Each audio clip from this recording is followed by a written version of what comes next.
이 시간에는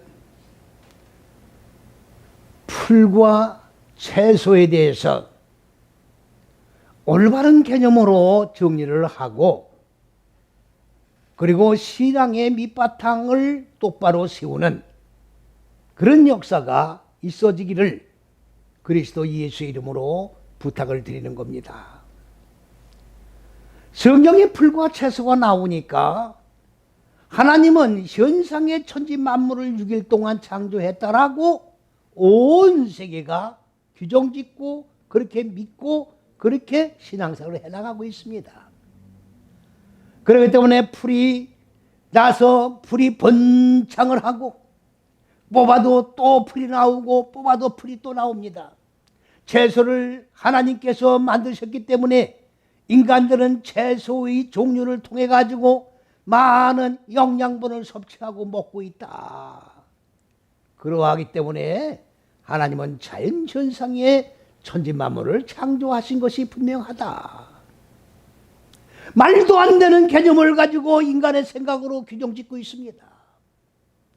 얼마나 어리석은 행위를 우리가 하고 있는지, 절적의 하나님의 근본 의도하신 높은 뜻과 계획이 무엇이며, 우리는 그 계획 안에서 어떻게 행동을 해나가야 되는지를 규정짓고, 과연 풀과 채소가 무엇이냐, 올바른 개념으로 믿음의 젖은 길을 걸어가지 아니하면 하나님이 원하시는 하나님의 형상은 이루어질 수가 없게 되는 것입니다. 풀과 채소라고 하는 말은 히브리어 띠에서의 에세브라고 하는 말입니다.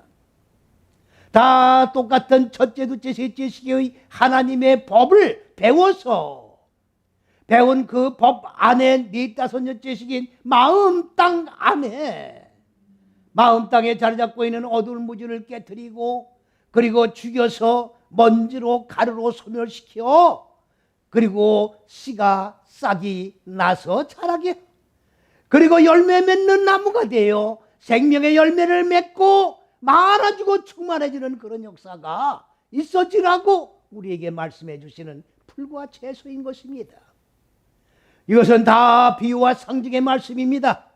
들에 나는 풀과 밭에 나는 채소를 말씀하시는 것이 아니라 인간 마음 땅에 쏟아지는 하나님의 생명의 씨가 바로 풀이요 채소라는 사실을 똑바로 개념을 인식을 하시고, 내 마음 땅 안에 이 채소가 어디에 떨어지느냐, 바로 하늘들의 물로 무조갱의 물들이 바꿔질 때에 무지의 마음 땅을 덮고 있던 혼돈과 공허와 어둠이라고 하는 이 속성을 덮고 있던 무조갱의 물들이 하늘들로 이끌어 올려 궁창에서 빛으로 바꿔져 하늘의 물이 되었을 때에 인간 마음 땅에 불에 자리 잡고 있던 혼돈과 공허와 어둠이라고 하는 부끄러운 속성들이 드러나게 됩니다.